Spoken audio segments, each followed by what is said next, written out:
controversy and debate. I am a fan of this game. I've had it since it came out. I think I pre-ordered the PlayStation. I had PlayStation Plus at the time. I think I pre-ordered it for 30 quid. And I've got to say, for a 30 quid game, I'd say that it is worth it. 40, 50 quid, it would not be worth it. But for what it is, I think 30 quid is a decent price for it. So let's get into a race. Time trial, I should say. In a decent track. Go with that one. Right, so what car do I want? I don't want a ridiculously fast car. I just want something average. Let's get a Lotus out. I've not driven one of these in a while. What is that all about?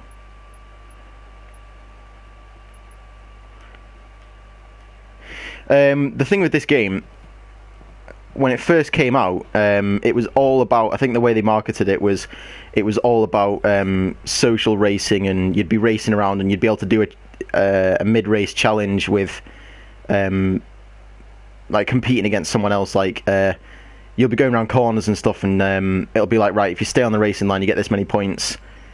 The longer you stay on the racing line, this person got this many, try and beat them, sort of thing. And so there was a whole load of social competition going on in races and things like that. But just none of those features worked when the game first came out, and everyone was really annoyed at that. I know I was. Like every time I tried to do multiplayer, it was like, nope, servers aren't up. And it was like that for a good 2-3 months, maybe more. I can't remember, but the release was an absolute flop. And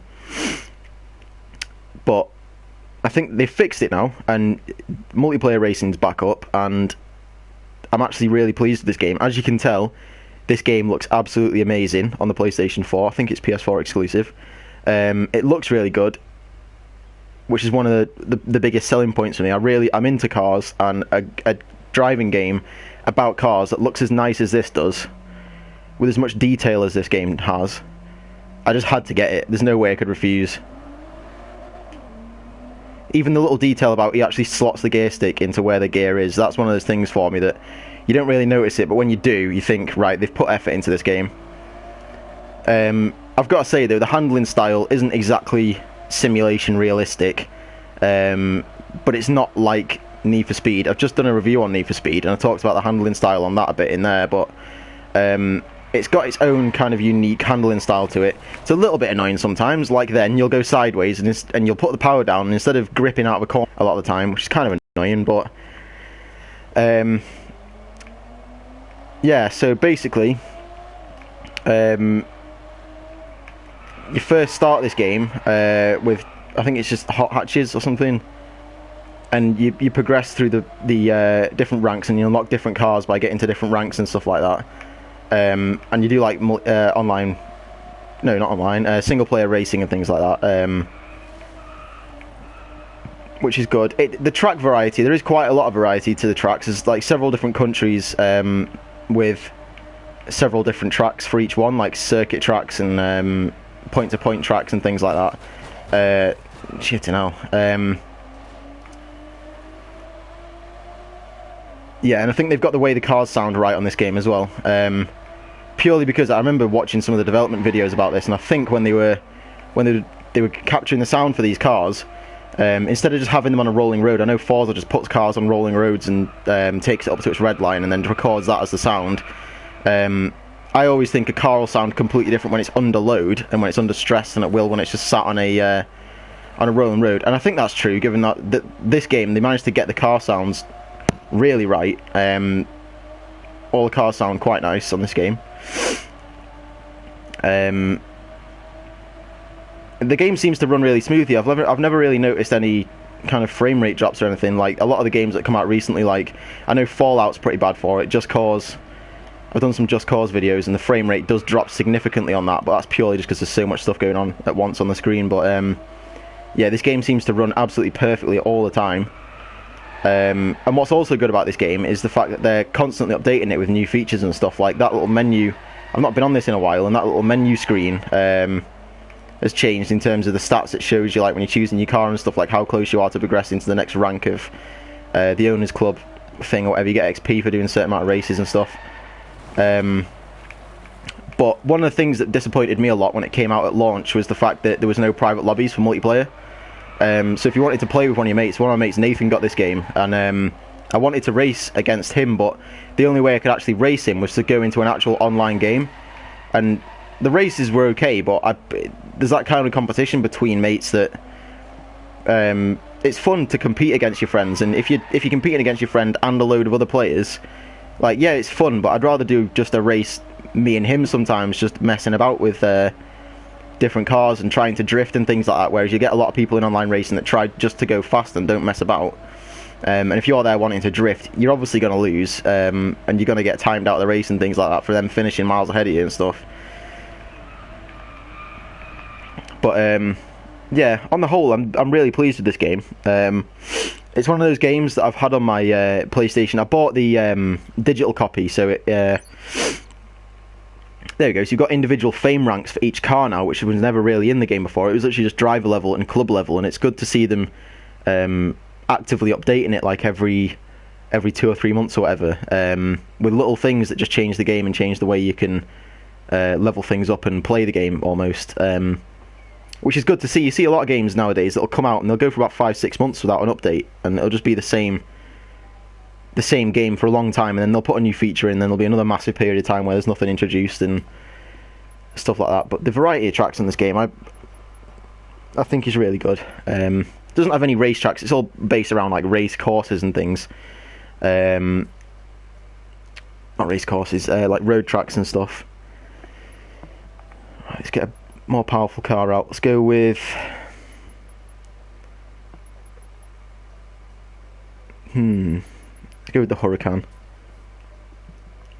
Another thing about this game though is there's no car customization on it. I know that's a kind of something that a lot of people would like to see in games. I would have liked to see car customization in this game, but I think it's more to do with how the manufactured cars are standard. So more competition between actual like cars run, if you know what I mean. Like that's what it was like on Forza.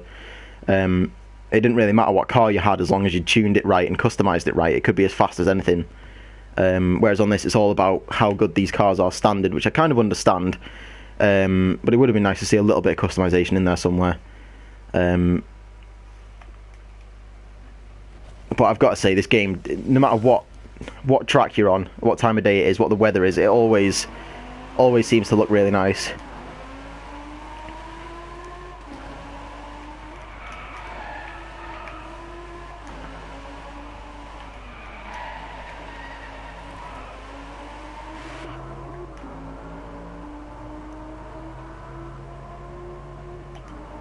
So here's one of those social challenge things that I was telling you about. You won't be able to see it because I've got the UI turned off, but there'll be a little drift score at the bottom that I can compete against someone else with. It's not for any particular reason, it's just to get ahead on the leaderboards and stuff like that, so it adds an extra little element of challenge to doing races and stuff. Another big thing that I like about this game is that you can do manual gearbox. It doesn't seem like a massive deal, but to be able to have control over what gear you're in at what time really does help. Games like Need for Speed, I know that doesn't have a manual gearbox, and a lot of people are calling for a manual gearbox option on that. I think it would be good. It just adds an extra little level of control over the car, an extra little bit of realism, I suppose. But it's something that should just be in all racing games as standard, because there are going to be people out there like me, and I know several of my mates like to use manual. There'll be people out there that always want to do it, and to have the option to turn it on and off means that you can cater for everyone then, really. People that don't want to use it don't have to, and people that do want to use it, they can.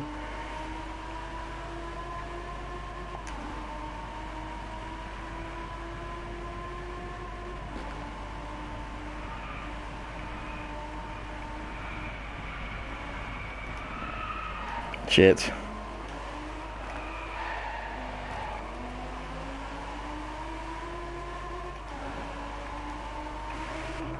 I think something else that sets this game apart from a lot of other racing games is the fact that the steering wheel has its full 900-degree rotation. Yet again, it's a pretty small thing they've done, but I'll show you what I mean. So you'll turn the steering wheel to its full lock either way, rather than on Forza it'll turn to about here and about here. So you'll only actually have like this much rotation, but yet that's full lock, which doesn't really make any sense. It just gives you an extra little bit of realism when you're drifting to see a guy, you know, turning the steering wheel like you'd have to in real life. And it just, I don't know, it's little things that just make this game seem a lot more involved and realistic and stuff, I suppose.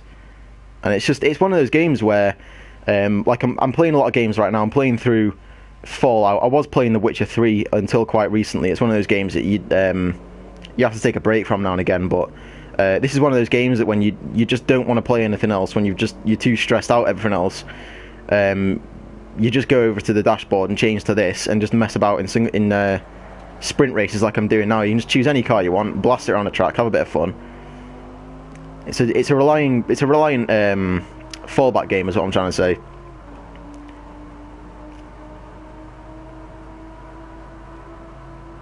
And another good thing about this game as well is they seem to release a lot of free DLC in terms of free cars and things. They do have car packs and like tour packs and stuff that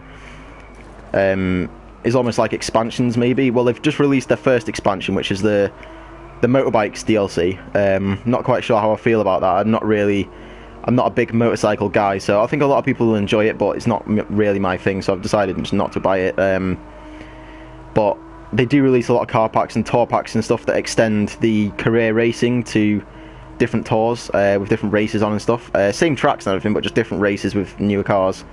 But it seems like for those people out there that don't really fancy buying DLC, myself included, I will say though, apart from the Lamborghini DLC, I couldn't resist buying that. It's just that these cars are like my favourite cars. I just had to spend money on it. But a lot of the tour DLC and stuff, I'm not really into that kind of thing. But at the same time as that, they are releasing a lot of free cars. I think at the minute they've released maybe 4 or 5 free cars. I might be wrong, but and they seem to have a good variety of what they release. It's not just shitty cars like they do on Forza. Like they've put out some decent free DLC cars on this, which is good. Flake paint jobs, Lamborghini. So they've actually given us different types of paint now. Because before it was literally just colour, and now it's different types of paint. I'm gonna have to have a look at that actually. It seems like yet another free bloody update they've done to add new things into the game. Garage. Select. What's this all about? Oh, these are my custom paint jobs. Oh no. No, I think these are...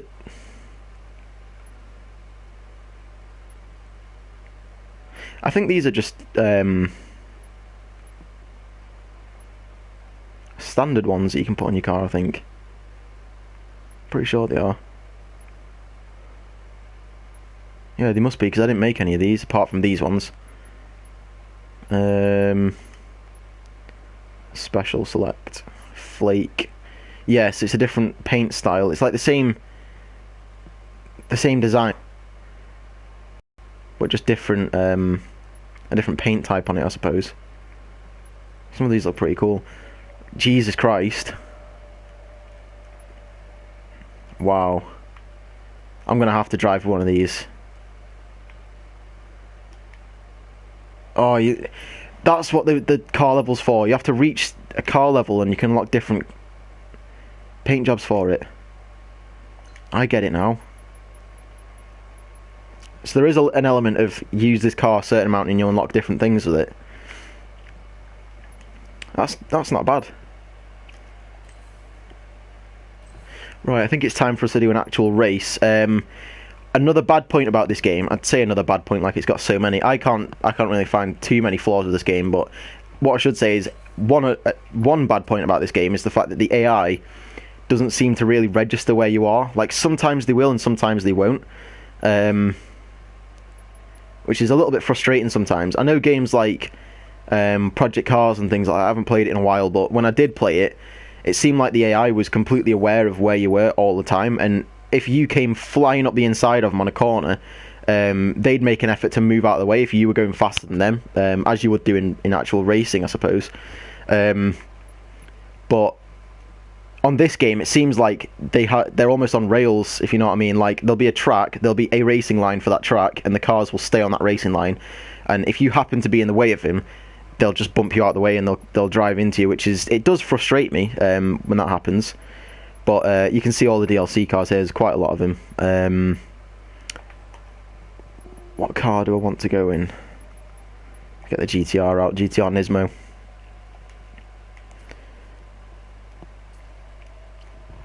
So yeah, the AI is another bad point about this game. Like, if you make a conscious effort to stay out of the way, you won't really have any trouble. But if you're there, going by the logic of real racing, which is I'm on the racing line, I'm going faster than you, you should let me past. They don't stick by that at all. They'll just crash into you, or they won't move out of your way and stuff like that, which is kind of frustrating. I'm sure you probably see a little bit of it in this race. That Atom flies off.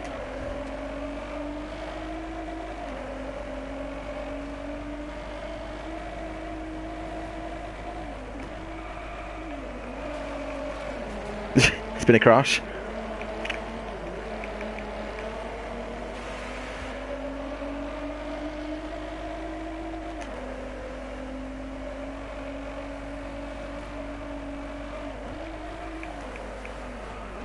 You see what I mean? Things like that.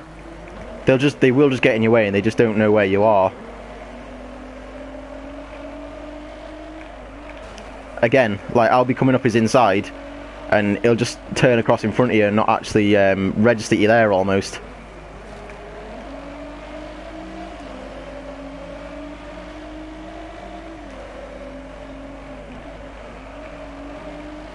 What car is that?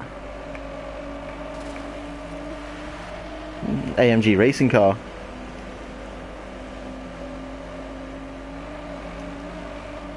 That Atom is going to have me. Under braking and turning at least. Get out of the way.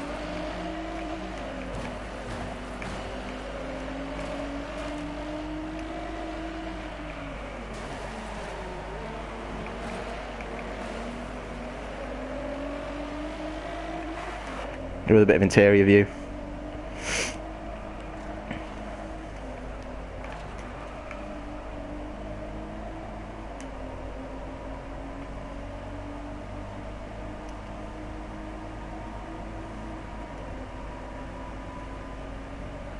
The weather effects on this game are pretty good as well.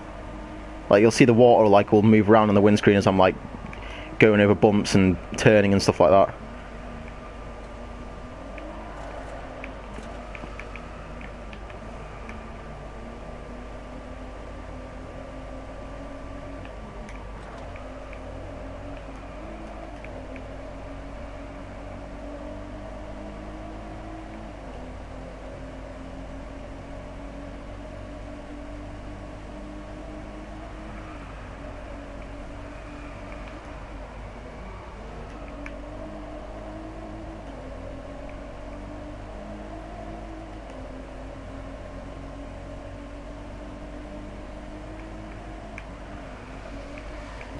Shit.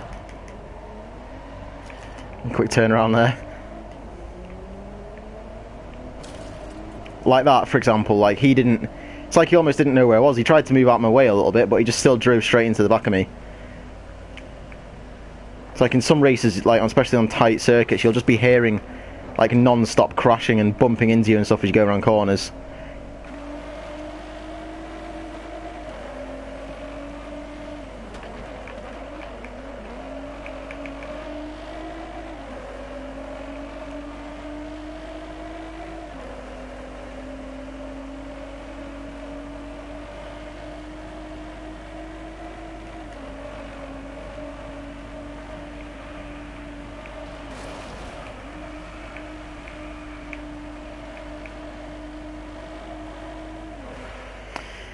I'll take third place. So the way you progress on this game is you don't earn like money or anything like that like you do on other racing games. Like I was saying before, you do races, and then there it has like how much XP you've got. Pretty much, it's called fame, but it's just think of it as XP. So for the Nissan GTR Nismo, I'm on level 4. So when I get to a certain level, I'll be able to start unlocking different paint jobs for it. Different types of paint anyway. And then as I level up driver level wise, each level you unlock a new car and a few new different paint job styles for your car. And then you can level your club up as well and get access to different cars. There's a few cars that you can only get through being certain club level, like the Pagani Zonda R and Ferrari 599XX, I think. I don't know, you might get that for being a certain driver level, I'm not sure, but it's all about earning fame and going up through the levels to get to unlock different cars like that, which I think is a good system.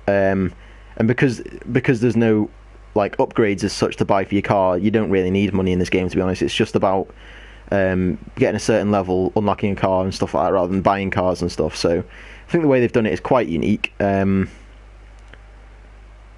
because the amount of end of it, so like drifting and stuff, you'll earn points for that. And face off is that thing I was telling you about before, where you do like a little event in the middle of a race, like you'll go around a corner and there'll be like a little gate that you go through, and it'll say, right, reach the fastest average speed or something, and if you beat the person that you've been pitted against, score wise, you'll get a little XP boost, like I've done there. I got 3,000 fame for that. So it's just ways to increase your total fame, pretty much. So I think overall, I'd say it was worth buying the game. I'm pleased with it. I've played it since it came out, on and off, and I've been pleased with it. Like, apart from the first few months where the multiplayer features just didn't work, but I've got to commend them for making an effort and turning the game around almost, and just releasing so much free content for it. I mean, that's one of the things that annoys me the most about games these days, is they're heavily reliant on microtransactions and stuff like that, whereas this game, yes, it does have microtransactions in it, so not like ridiculous, like 50p for a paint job or whatever, but like little car packs and stuff you can buy for like £4 or £5. But it does come out with a lot of free DLC as well, which is good for people like me that don't want to have to buy all these car packs. So like this car as well, the 488 GTB, the new Ferrari, that came out as a free car, which is good. But yeah, the amount of features that have come out in this game and little adaptations to features that are already there, I think you can tell it's a continuous development, and I think I've got to say well done to the development team for that. But overall, yeah, I'd rate this game. It's got my approval, I think. It's one of the best racing games I've got at the minute. So yeah, overall, I was pretty pleased with it. There are negatives which I've gone over in the video, but apart from that, I was pretty pleased with it. So definitely give it a thumbs up.